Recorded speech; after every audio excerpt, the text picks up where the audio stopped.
गए।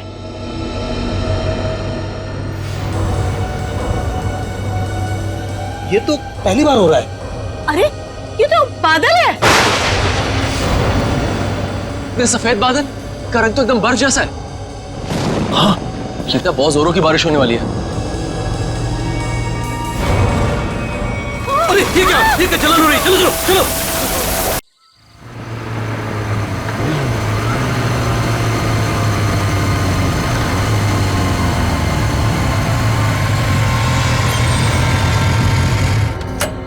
यार शुभम जल्दी कर, कहीं इसको कुछ हो ना गया। हाँ यार। एलिना, एलिना, एलिना, एलिना, कहाँ हो तुम? एलिना। यार यही तो बुलाया था, कहाँ चली गई? रुक मैं कॉल करता हूँ।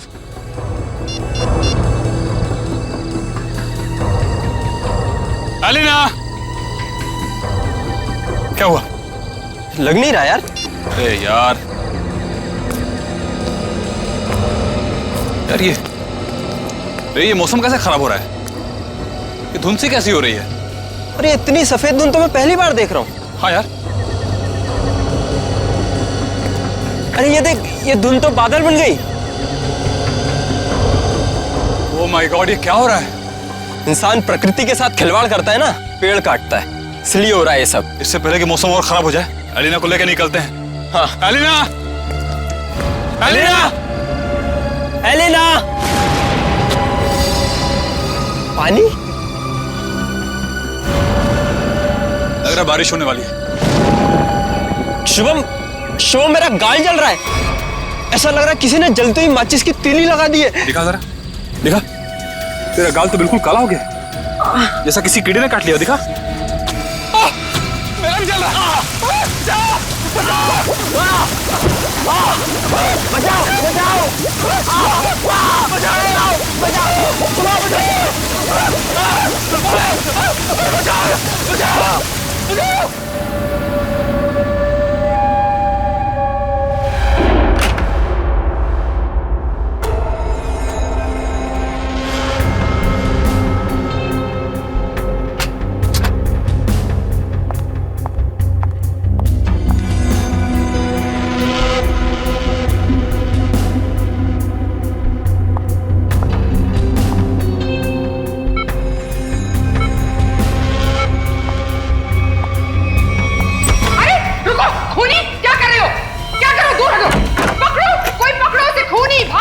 किसे पकड़ने के लिए कह रही है आप?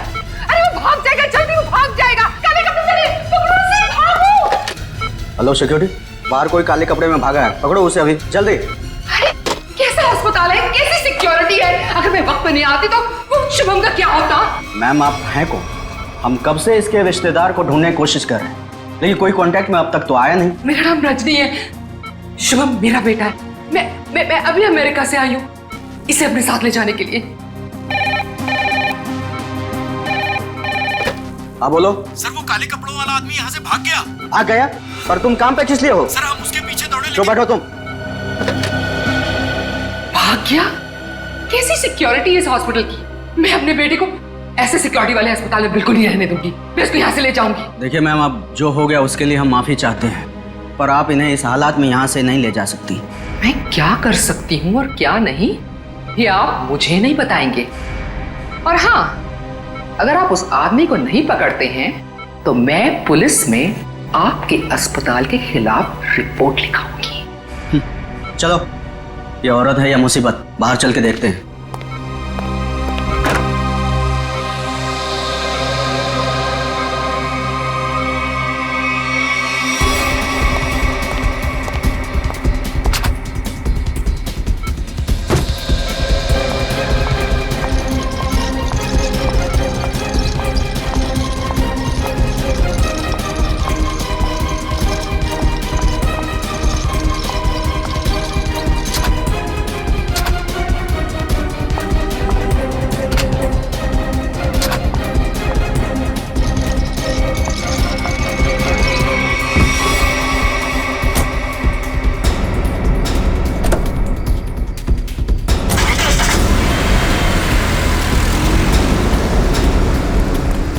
जी रुकिए, रुकिए रजनी जी।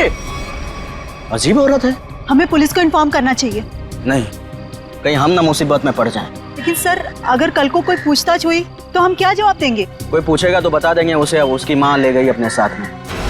पता नहीं इस कॉलोनी पर किसकी नजर लग गई है प्रणय बेटा, जिसको देखो वो घर छोड़कर जा रहा है। बस एक बार पता लग जाए कि आखिर ये सारे बंगले खरीद कौन रहा है। मुझे तो इन सब में अभिमन्यु की चाल नजर आती है। सोसाइटी का प्रेसिडेंट बना ही इसीलिए है कि ताकि कुछ झोल झाल करके पैसे बना सके, और ये जितने भी घर बिक रहे हैं ना कुछ कमीशन बनता है इसका। लीजिए, आ गया अभिमन्यु। ये कौन है? अरे चमन लाल जी, पकड़ो जरा। हाँ। चमन लाल जी, अरे सर जी, आपने आने की तकलीफ क्यों उठाई? मुझे बुला लिया होता। और कितना वक्त लगेगा इन बंगलों की डील में? अरे सर जी, 10-12 ही बंगले बचे हैं, बहुत जल्द आपके नाम पे हो जाएंगे। जरा जल्दी, मुझे धीमी आंच का नहीं फास्ट फूड पसंद है। और अगर फास्ट ये बंगले मेरे नहीं हुए तो जो तुम्हें 3 करोड़ का चेक दिया है वो रद्द करवा दूंगा, समझे? जी जी समझ गया सर जी। आइए बैठिए सर जी।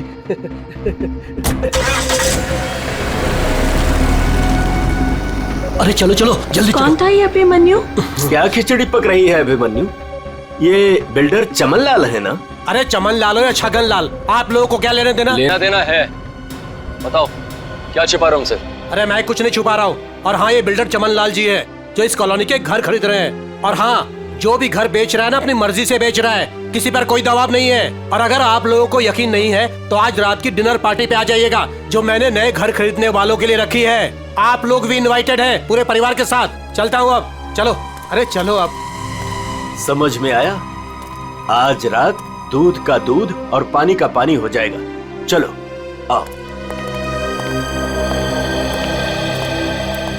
मैडम, अब क्या करेंगी? अगर खाली किए हुए घर में फिर से नए लोग आ गए तो? ऐसा नहीं होना चाहिए किसी भी कीमत पे। मेरी फैक्ट्री यहाँ तभी बन सकती है जब इस कॉलोनी में रहने वाला एक एक इंसान यहाँ से चला जाए। मगर आप ये करेंगी कैसे? जब घी सीधी उंगली से ना निकले तो उंगली टेढ़ी करनी पड़ती है। मुझे जानकर बहुत खुशी हुई कि बंगले आप लोगों को बहुत पसंद आए। प्रीतनगर कॉलोनी में घर लेकर वाकई आप लोगों ने बहुत सही फैसला किया है। मुझे लगता है अब आपको यकीन हो गया होगा कि कॉलोनी खाली करवाने में अभिमन्यु का कोई हाथ नहीं है। तो क्या इतने सारे लोगों ने अपने घर एक साथ बेच ही दिया, ये सिर्फ एक संयोग है? अगर आप लोगों को मेरी ईमानदारी पर इतना ही शक है तो मैं प्रेसिडेंट पद से इस्तीफा देता हूँ। तो फिर से प्रेसिडेंट का इलेक्शन हो ही जाने दो। हाँ, करवाइए इलेक्शन, लेकिन एक बार पहले अभिमन्यु को ये कॉलोनी फिर से बसाने दीजिए। चले? हाँ चलो। अरे ये क्या? ये धुंधसा क्यों लगने लगा है?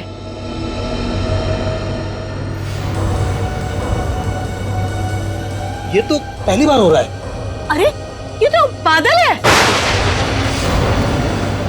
ये सफेद बादल का रंग तो एकदम बर्फ जैसा है। हाँ, लगता है बहुत जोरों की बारिश होने वाली है। अरे ये क्या जलन हो रही है?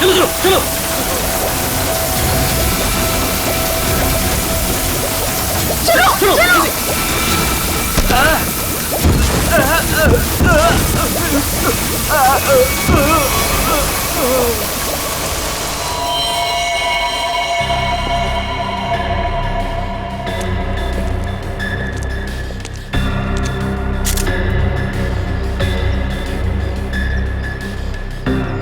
आग बरस रही थी ऑफिसर।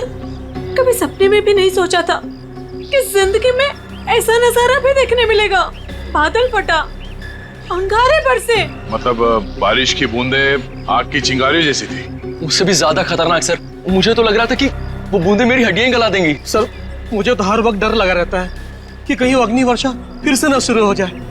अच्छा, आप एक बार फिर से याद करके बताइए कि कल रात को क्या हुआ और कितने बजे हुआ इसे? रात के 10 बजे अचानक धुंध सा छाने लगा और सफेद बादल छा गए थे। पर सर, मौसम विभाग ने कहा था कि कल रात आसमान बिल्कुल साफ था। तो आपको क्या लगता है कि हम लोग झूठ बोल रहे हैं? हम सिर्फ ये समझने की कोशिश कर रहे हैं कि ये बारिश प्राकृतिक रूप से हुई है या किसी ने जानबूझकर की है आप लोगों को नुकसान पहुंचाने के इरादे से। लेकिन सर, आखिर कोई हमें कोई नुकसान क्यों पहुंचाना चाहेगा? वो भी पता चल जाएगा सर। हाँ, ये क्या है? अगर यहाँ पे बारिश हुई है तो आसपास के इलाकों में बारिश होनी चाहिए थी, लेकिन प्रीतनगर को छोड़ के आसपास इस तरह की बारिश की बूंद तक नहीं गिरी है। मतलब बारिश कराई गई है? हाँ सर।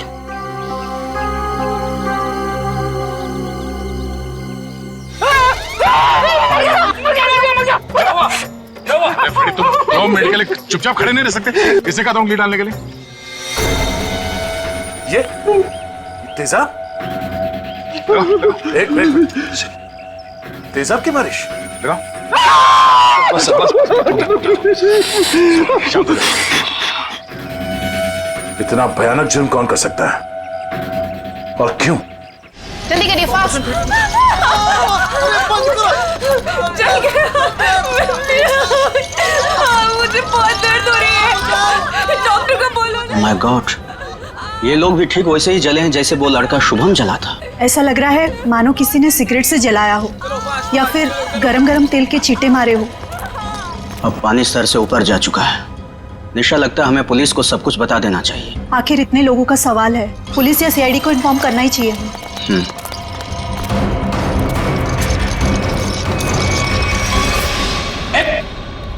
इधर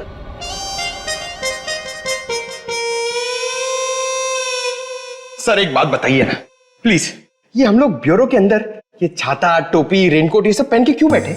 पहले बारिश का मौसम होता था, ठंडी ठंडी हवा, पानी की नन्ही नन्ही बूंदे, लेकिन जब से ये एसिड रेन का सिस्टम शुरू हो गया ना, तब से कोई नहीं जानता कि उनके ऊपर जो बरस रहा है वो पानी है या तेजाब। अरे मगर सर, ब्यूरो में तो हम लोग सब सेफ है ना, ब्यूरो में क्या प्रॉब्लम है? इधर थोड़ी होने वाली एसिड रेन। तेजाब जो है ना वो हर चीज में छेद कर देता है। अगर एसिड रेन ने सीमेंट और ईंट पत्थरों में छेद कर दिया और अंदर आ गई तो उससे बचने के लिए कुछ तो सुरक्षा होनी चाहिए कि नहीं? अगर इतनी मजबूत छत को एसिड रेन फाड़ के आ सकती है तो फिर ये छाता क्या करेगा? छाता तो होता ही है हर बारिश की सुरक्षा के लिए। ये देखिए सर, ये जो तेजाब की बारिश हुई है ये 2 किलोमीटर के रेडियस में हुई है, सिर्फ और सिर्फ प्रीतनगर में। ये बारिश आर्टिफिशियल तरीके से कराई गई है सर, शायद क्लाउड सीडलिंग के जरिए। हो सकता है। क्या हो रहा है, हैं? ये सब क्या पहन के रखा तुम लोगों ने?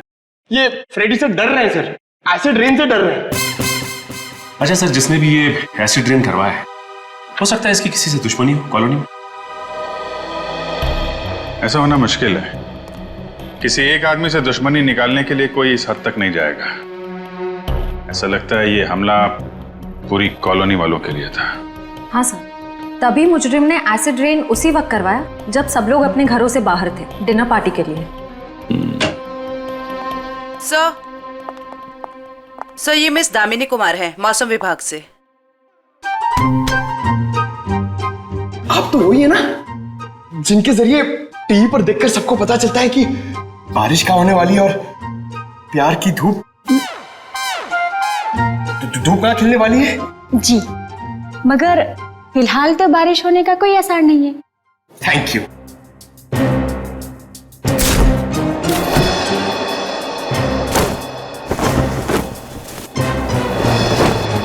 बोला था ना फ्रेडी सर, ये सब की जरूरत नहीं है, मगर आप सुनते कहाँ हैं? हो गया। दामिनी जी, आप ये बताइए, जो रिपोर्ट हमने मौसम विभाग को भेजी थी वो आपने पढ़ी? परसों रात ऐसे कोई बादल नहीं बने थे आकाश में जिससे तेजाब वाली बारिश हो, और ना ही हवा में ऐसे कोई पोल्यूटेंट्स पाए गए। मतलब ये एसिड वाली रेन आर्टिफिशियल थी? लगता तो ऐसे ही है। अरे फॉरेंसिक लैब ही है या किसी गलत जगह पे आ गए हम लोग? सर, फॉरेंसिक का माहौल देख के लगता है कि हम लोग कुल्लू मनाली पहुंच गए सर। बहुत बढ़िया, बहुत अच्छे हैं। मेरे गोवा के प्लान को गोवा के समुद्र में डुबो करके तुम्हें कुल्लू मनाली याद आ रहा है? अरे डॉक्टर साहब, आप अभी भी गोवा की बात को लेकर रो रहे हैं? 3 बार जाते जाते रह गया हूं मैं। इस बार तो प्लेन में बैठ चुका था, फिर ही कॉल आ गई, अर्जेंट कॉल फॉर डॉक्टर सालू के सीआईडी कॉल से। बस आना पड़ा ना। अब सीआईडी की ड्यूटी ऐसी है, कभी भी बुलावा आ जाता है। हाँ, तभी तो आपने लैब में ही छुट्टी का माहौल तैयार कर लिया। गोवा ना सही, कुल्लू मनाली ही सही। बस मैं यहाँ पर बिना तेजाब के बादलों का निर्माण कर रहा हूँ। लाश पर जो केमिकल मिले उन्हें रिवर्स प्रोसेस में डाल करके। रिवर्स करके मतलब? रिवर्स का मतलब जैसे गाड़ी में रिवर्स गियर नहीं होता, रिवर्स लगाओ गाड़ी पीछे जाती है, ऐसे ही साइंस में भी रिवर्स प्रोसेस हो रहा है। डॉक्टर साहब, आपके इस केमिकल रिवर्स प्रोसेस से आप किस नतीजे पे पहुंचे हैं? देखा, बादलों का रंग और लगातार 15 मिनट तक बारिश का होते रहना ये बताता है कि ये बादल 2 से 5 किलोमीटर की दूरी पर ही बनाए गए, इससे ज्यादा दूरी पर नहीं। एक मिनट डॉक्टर साहब, आप इतने यकीन के साथ कैसे कह सकते हैं कि ये बादल 2 से 5 किलोमीटर के दायरे से ही आए? मरने वाले की चमड़ी पर ये 2 अलग अलग किस्म के अंश मिले हैं।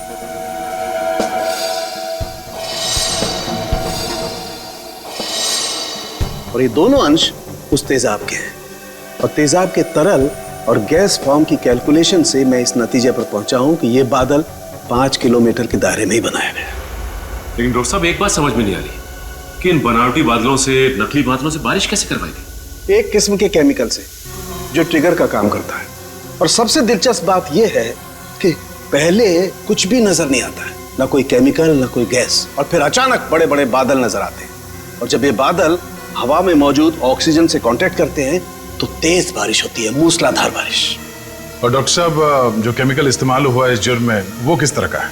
एक किस्म का केमिकल वेस्ट है, बहुत ही खतरनाक केमिकल वेस्ट, जिससे 2 अलग अलग किस्म की चीजें बनाई जाती, एक पटाखे और दूसरे कॉस्मेटिक्स। केमिकल वेस्ट यानी कि factories.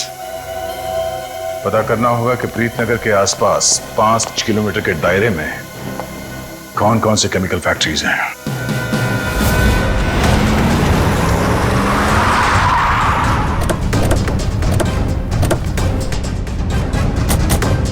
Chemical factory Preet Nagar colony के पास यही एक फैक्ट्री है जहां से केमिकल वेस्ट निकलता है। जयवंत स्प्रे लाइए, पता चल जाएगा। अरे वो साहब रुकिए, अरे कहाँ चले जा रहे हैं आप लोग अंदर? अरे प्राइवेट प्रॉपर्टी है, दिखता नहीं क्या आपको? ये दिखता है सीआईडी। हाँ सीआईडी असली है। क्यों, कोई नकली आईडी दिखा के भी आया क्या सीआईडी वाला यहाँ? दरअसल मुझे यकीन नहीं हो रहा है कि सीआईडी वाले का यहाँ क्या काम। यहाँ से किसी ने जहरीली गैस निकालकर तेजाब की बारिश की है। तेजाब की बारिश? चेक कर लेते हैं अंदर। पर यार, फैक्ट्री में चिमनी तो नजर आ नहीं रही। इन्हें चिमनी के बादल कैसे बनाएंगे? शायद कोई और रास्ता अपनाया होगा बादल बनाने का। आसपास ढूंढते, शायद कोई जहरीली केमिकल मिल जाए। देखो। Yes sir. Good afternoon sir,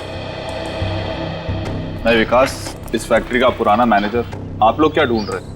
एक जुर्म के सुराग ढूंढ रहे हैं आप। मगर सर ये फैक्ट्री तो 6 महीने से बंद पड़ी है, यहाँ कैसे कोई जुर्म हो सकता है? यहाँ से कुछ किलोमीटर दूर जो प्रीतनगर कॉलोनी है उस पर एसिड की बारिश की गई। तो आप लोगों को लग रहा है कोई एसिड की बारिश यहाँ से कराई गई है? प्रीतनगर के पास यही एक फैक्ट्री है जहाँ पे केमिकल का इस्तेमाल होता है। सर हमारी फैक्ट्री में केमिकल्स बनते थे, लेकिन जहरीले नहीं, जिससे किसी को कोई नुकसान पहुंचे।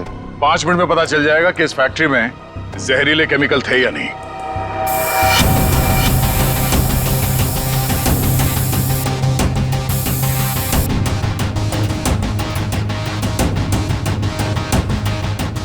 बंद क्यों पड़ी है ये फैक्ट्री 6 महीने से? सर मालिक लोगों ने पैसे बचाने के चक्कर में कुछ सस्ते केमिकल्स का इस्तेमाल किया था। उनमें से कुछ एक केमिकल्स पर तो पाबंदी लगी हुई थी, सो फैक्ट्री को ताला लगा दिया। यहाँ पे खतरनाक केमिकल का खजाना था, पर तुम कह रहे हो कि कोई केमिकल मिलेगा नहीं यहाँ पे। सर वो केमिकल्स यहाँ से साफ करवाकर बहुत दूर भिजवा दिए गए। और सर वैसे भी अगर इस वक्त वो केमिकल यहाँ पर होते तो आप और मैं बिना खांसे या छींके बात नहीं कर सकते थे।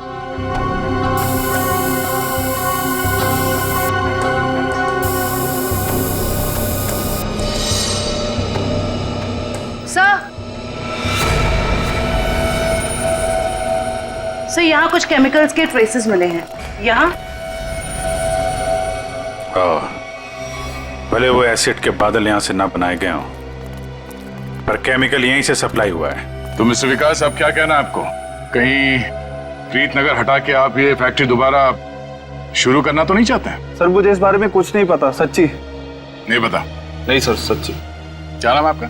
जी मंगत लाल, वैसे प्यार से मुझे मंगू भी बुलाते हैं। मंगू जी, अभी हम लोग भी प्यार से ही पूछ रहे हैं आपसे, ये केमिकल यहाँ पे कौन लेके आए? कोई नहीं आया था साहब। देख मंगू, झूठ मत बोल, नहीं तो आज के बाद खाना खाने के लिए तुझे नकली दांत का इस्तेमाल करना पड़ेगा। साहब मैं बिल्कुल सच कह रहा हूँ, मुझे वाकई नहीं पता। चाबी तुम्हारे पास रहती है ना? एक चाबी मेरे पास है और एक चाबी इस फैक्ट्री के मालिक झूमर लाल जी के पास है। झूमर लाल, एड्रेस दो उनका जरा। जी जी। हेलो, हाँ कौन? डॉक्टर प्रकाश जी कहिए। डॉक्टर प्रकाश। सर यहाँ से सीधे जाके room number 6। Thank you. Welcome.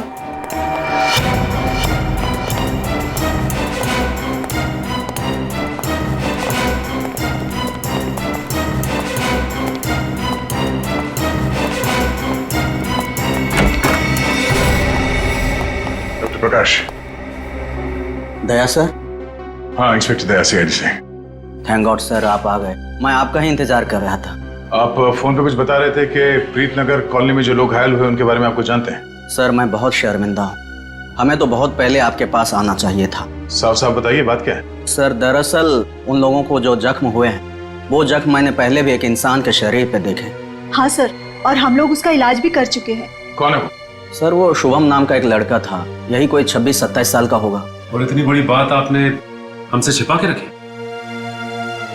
ये शुभम इस वक्त कहाँ है? आपके हॉस्पिटल में? नहीं, उसे एक औरत अपने साथ ले गई, कह रही थी कि मैं इसकी माँ हूँ, रजनी नाम बताया था उसने।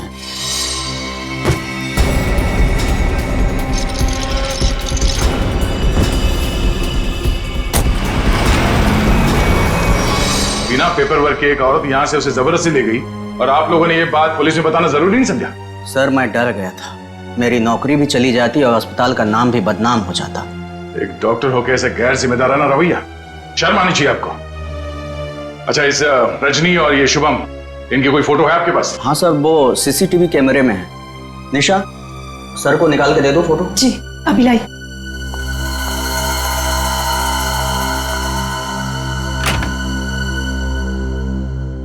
ये रजनी अपने आप को शुभम की मां बता रही है, कुछ तो चक्कर है।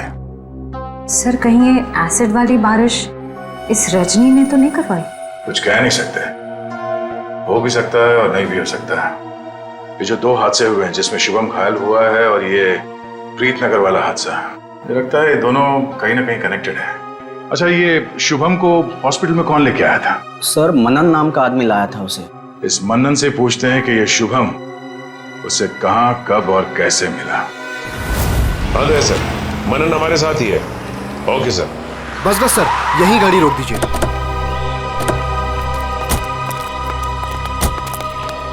यही वो जगह है, बिल्कुल यही वो जगह सर जहां शुभम मुझे घायल हालत में मिला था। अच्छा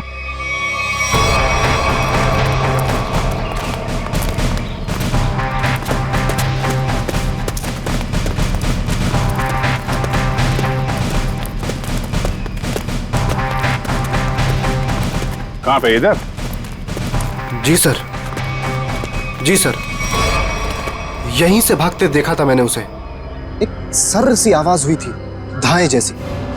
फिर मुझे लगा जैसे जैसे कुछ बरस रहा है, अंगार जैसा।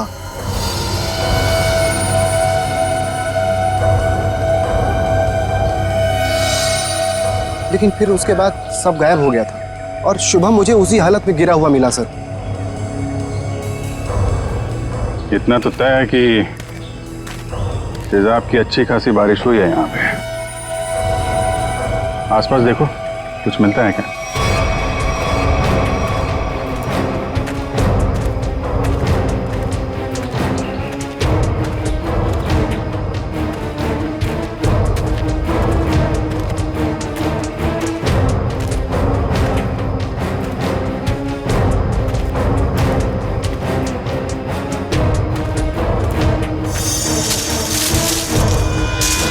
Sir phone. सर शायद सोहम का होगा।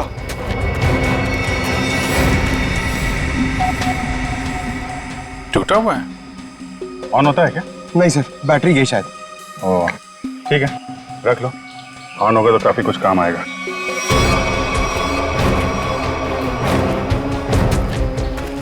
किसी चीज का ढक्कन है।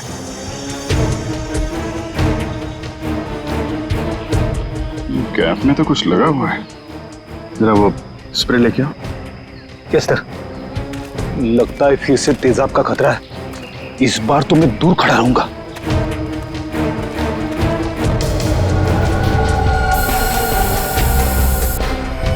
अंदाजा सही निकला, तेजाब इसी में लेके आया गया था।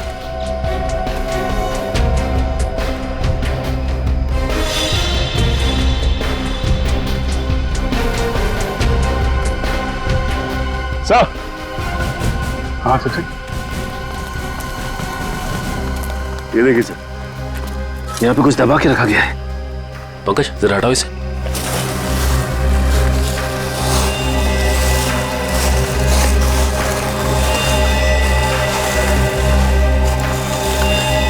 माय गॉड, सर ये तो पूरी तरह से जली हुई लाश है।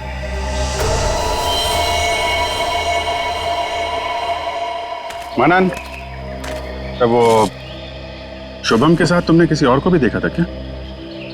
नहीं सर, मैंने तो नहीं देखा था। इतनी बेरहम मौत। सर, कोई किसी को इतनी बेरहमी से क्यों मारेगा? किसी को मारने के तो कितने तरीके होते हैं, ये तरीका क्यों इस्तेमाल किया? मुझे लगता है मारना मकसद नहीं था, मकसद था ये तेजाब वाली बारिश का एक्सपेरिमेंट, ताकि वही बारिश प्रीतनगर में किया जा सके। प्रीतनगर कॉलोनी वालों से पूछताछ करते हैं, शायद उनसे पता चल जाए कि कौन कर सकता है ये सब। ये फोटो देखिए, ये शुभम है। इस पे भी वैसे ही तेजाब वाली बारिश की गई थी। और ये है उसकी किडनैपर रजनी।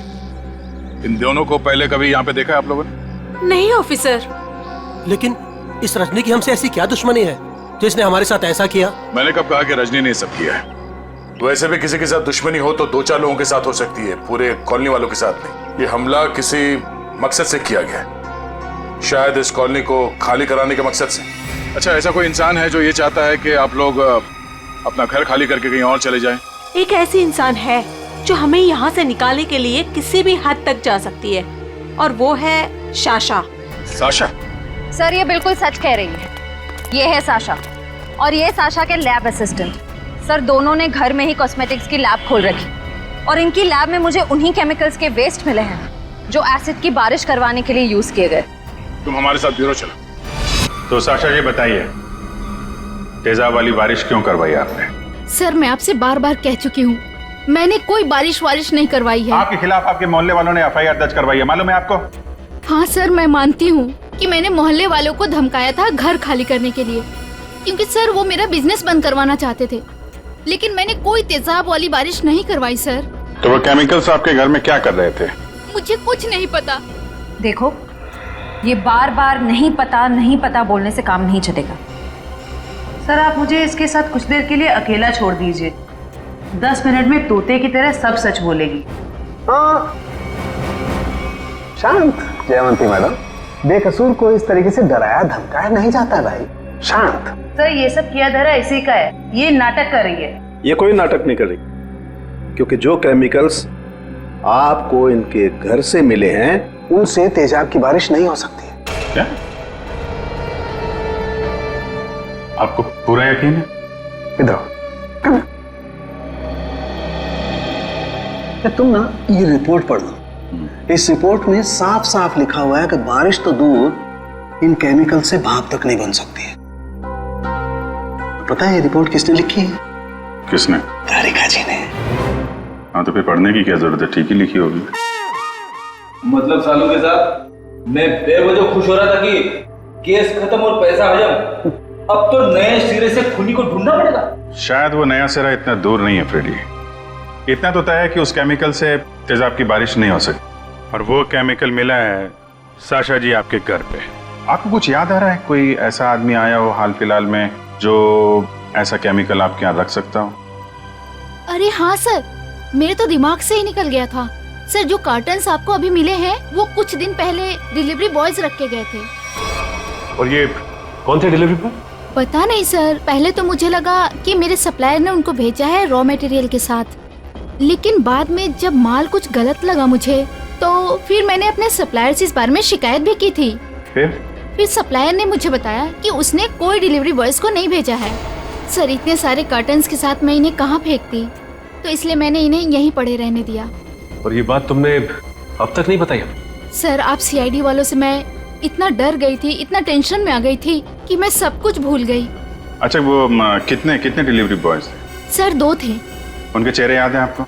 हाँ कुछ कुछ। गुड। जयवंती, स्केच आर्टिस्ट को बुलवा लो और वो उनके स्केच बनवाओ। जी सर।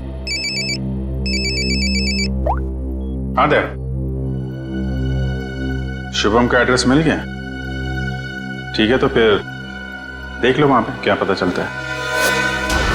सर सालुके सर की मदद से हमें पता चला है कि वो जली हुई लाश रे की थी। ये शुभम और रे दोनों शायद यहीं रहते हैं।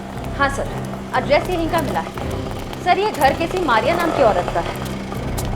अब आगे की कहानी ये मारिया जी ही बताएंगे। तुम्हारी हिम्मत कैसे हुई मेरा केबल काटने की? कब से कह रहे हो तुम? मैकेनिक आ रहा है, मैकेनिक आ रहा है। कोई मैकेनिक नहीं आ रहा है, अभी तक नहीं आया है। देखो तुम जल्दी करो वरना ठीक नहीं होगा, समझे तुम?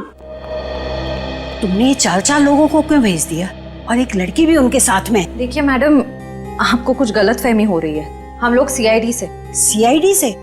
देखा, वो अभी तक नहीं आया है। तुम जल्दी भेजो, नहीं तो मैं सारे मोहल्ले का कनेक्शन कटवा के रख दूंगी। क्या बात है आंटी जी, आपका केबल कट गया तो इतना गुस्सा आ रहा है? आप टीवी बहुत देखती है ना? जब तुम बूढ़े होगे ना तब तुम समझोगे कि अकेलापन क्या होता है। और जब कोई बात करने वाला नहीं होता है ना तो इस टीवी से ही बात करते हैं लोग। वैसे माँ जी, हम शुभम और रे के बारे में कुछ बात करने आए हैं। उनका कुछ पता चला? हाँ, वो दोनों आपके यहाँ। हाँ, वो मेरे किराएदार हैं और 6 महीने से हमारे पास रहते हैं, लेकिन पता नहीं कुछ दिनों से वो लोग आए ही नहीं हैं। रे की मौत हो चुकी है।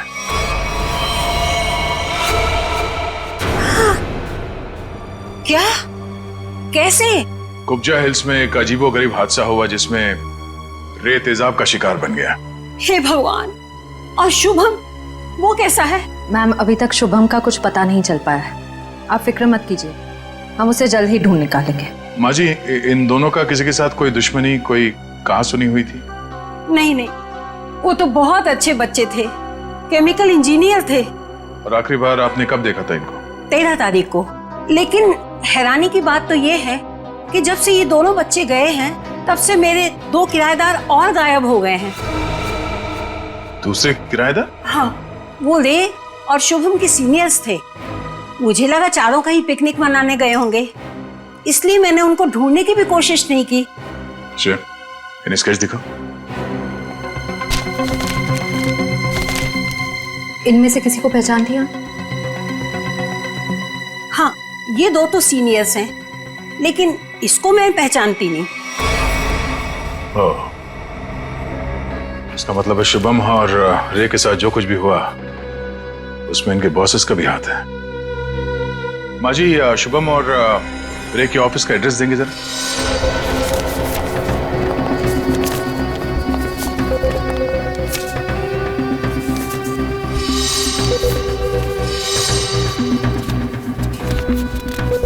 सर, वो सिक्योरिटी गार्ड ने तो कहा था कि यहाँ पे कोई भी केमिकल यूनिट नहीं है।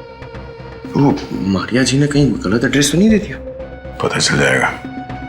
श्रेया, वो केमिकल डिटेक्टर लाई हो ना? हाँ sir. Excuse me.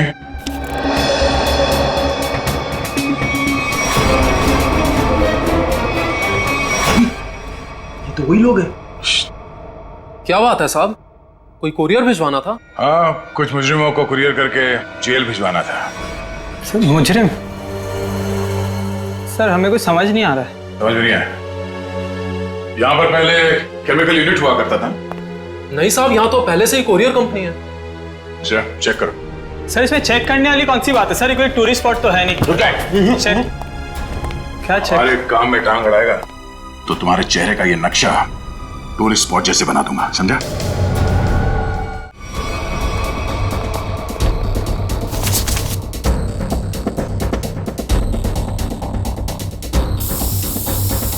Shreya ma'am, acid के ट्रेसेस हैं इसमें। सर, रूम में एसिड के ट्रेसेस हैं। एसिड के ट्रेसेस हैं, हाँ? ये शुभम और रे यही काम करते थे केमिकल यूनिट में। वो गायब हो गया, उसके पीछे पीछे तुम लोग भी गायब हो गए। क्यों? सर रे, शुभम, ये नाम तो पहले कभी नहीं सुना सर। कभी नहीं सुना? तो साशा का नाम भी नहीं सुना होगा फिर? सर कौन सा आशा सर, हमने नहीं सुना। कौन साशा? अरे बाप रे बाप, श्रेया, यहाँ पे तो तेजाब की दुकान लगी है। क्या?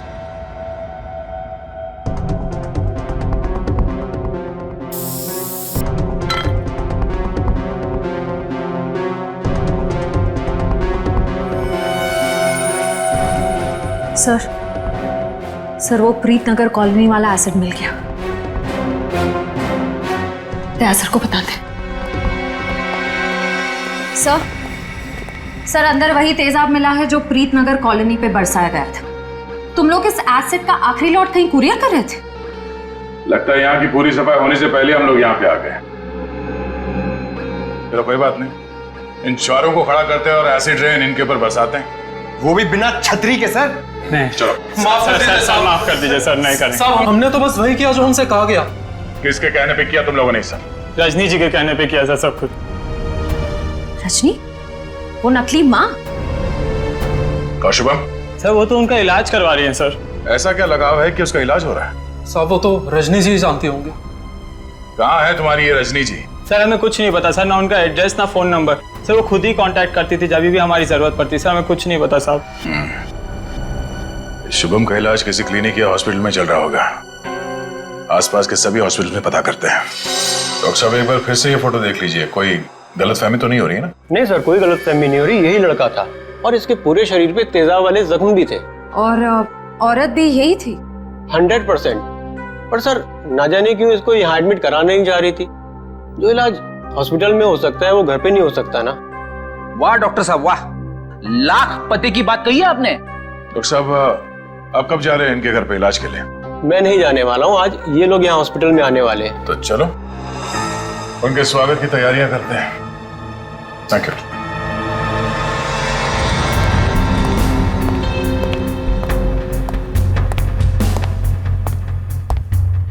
सर ऐसा लगता है नहीं वो यहाँ पर आएगी सर। जो भी इलाज होगा ना वो घर पे ही करा लेगी। पंकज, अगर उसे शुभम की जान बचाना इतना जरूरी है तो जरूर आएगी।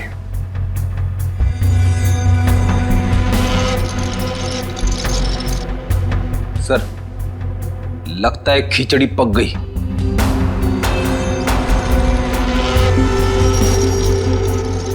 पक गई है तो परोस देते हैं।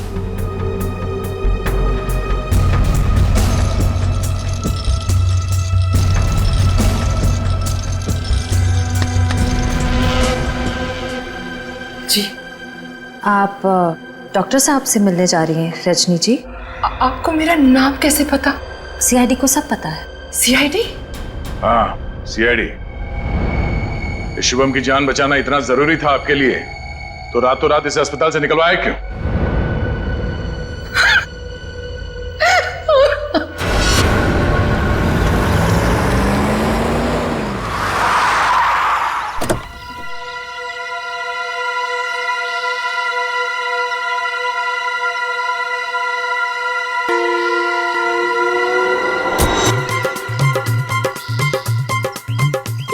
चमनलाल तो नहीं है, आप किसे उठा के लेके आए? अरे मुझे क्या पता कौन है। कॉलोनी को जरा जी भर के देख रहे हैं। मेरे जिगर का टुकड़ा, हीरे मोती सा मुखड़ा है इस कॉलोनी का। बड़ा प्यार आ रहा है आपको कॉलोनी पे। आप कौन है और बंगले खरीदने आए हैं? अब बंगले नहीं, पूरी कॉलोनी खरीदने आया हूँ। दाबली जी नाम है मेरा, बिल्डर दाबली। ये लो जी मेरा कार्ड पकड़ो। बढ़िया है ना? आपका दिमाग तो ठीक है? हाँ जी। देखिए यहाँ कुछ बिकाऊ नहीं है। अरे बिक चुका है बेटे लाल, बिक चुका है। ये सारी जमीन सरकार से मैंने खरीद ली। आप लोग जो हो ना इसमें गैर कानूनी ढंग से रह रहे हो, मैं निकाल के बाहर कर दूंगा। अरे हमने बाकायदा पैसा देकर खरीदा है घर। आप होते कौन है पैसा निकालने वाले? कल सुबह 11 बजे बुलडोजर आ जाएगा आपके घोंसले गिराने। मिलता हूँ। सुखिए सुखिए। दाबली जी देखो बहुत महंगा पड़ेगा तुम्हें सब। बेटे लाल, दाबली जी जब सौदा करता है ना तो सस्ते महंगे की परवाह नहीं करता। कल मिलेंगे बुलडोजर के साथ। Bye bye tata bye bye. चलो नहीं चलो।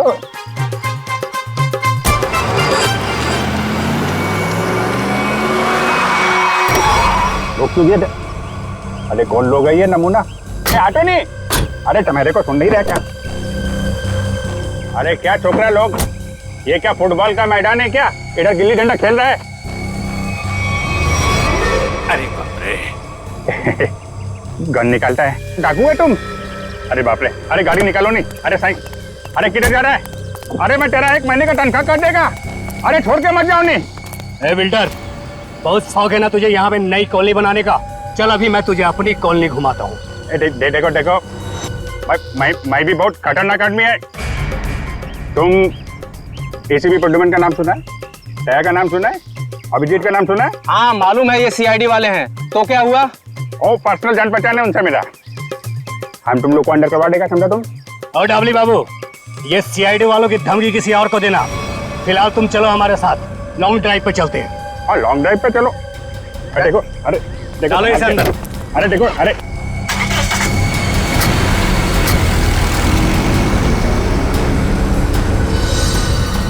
बहुत अपने सीआईडी वालों के गाने सुना रहे थे ना डबली बाबू, अब मेरी बात सुनो।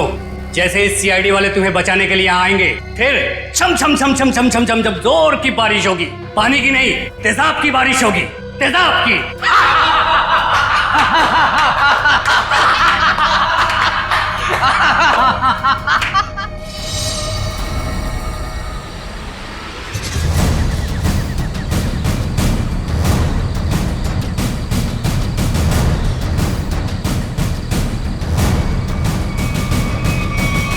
देखो, चुपचाप तुम सब बाहर आ जाओ।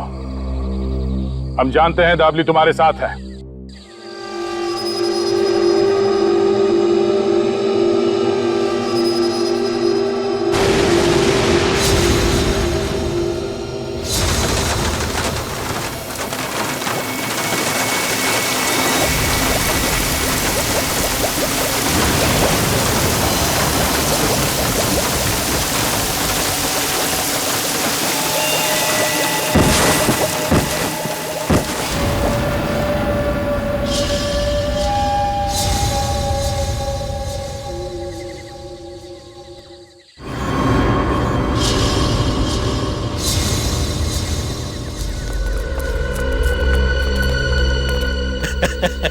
देखो देखो, मरी हुई सीआईडी कैसी दिखती है।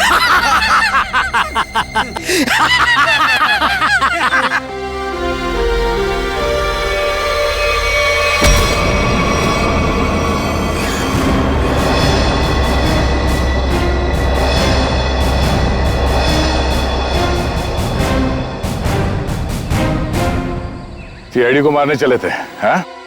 हलवा है क्या? तुम्हारे इस तेजाब वाली बारिश से निपटने के लिए पूरी तैयारी के साथ आए थे हम।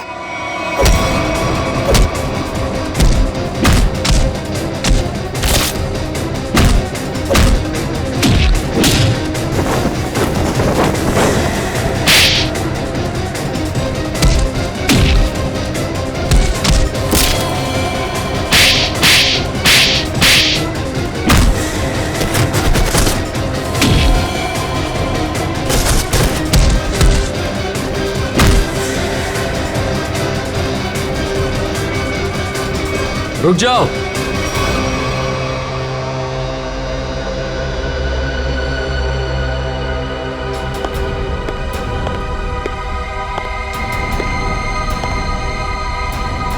अगर तुम सीआईडी वालों ने मुझे एक खरोंच भी पहुंचाई ना, तो ये बिल्डर दाबली जिंदा नहीं रहेगा। सीआईडी को धमकियां? हाँ? तो हमारे ताश का वो पत्ता भी देख लो जिसे तुरुप का इक्का कहते हैं। इन्हें तो पहचानते हो ना तुम? बेटा, हथियार डाल दो बेटा। सीआईडी को सब पता चल चुका है, इनसे जीतना नामुमकिन है। नहीं,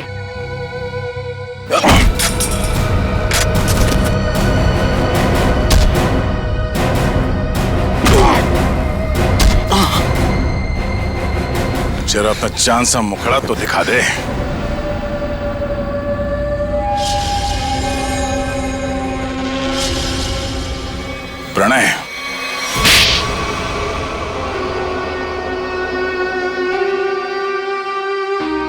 जमीन पर प्रीतनगर कॉलोनी बनी थी, जमीन हमारी थी। 5 साल पहले वहां बाढ़ आई, सब बर्बाद हो गया।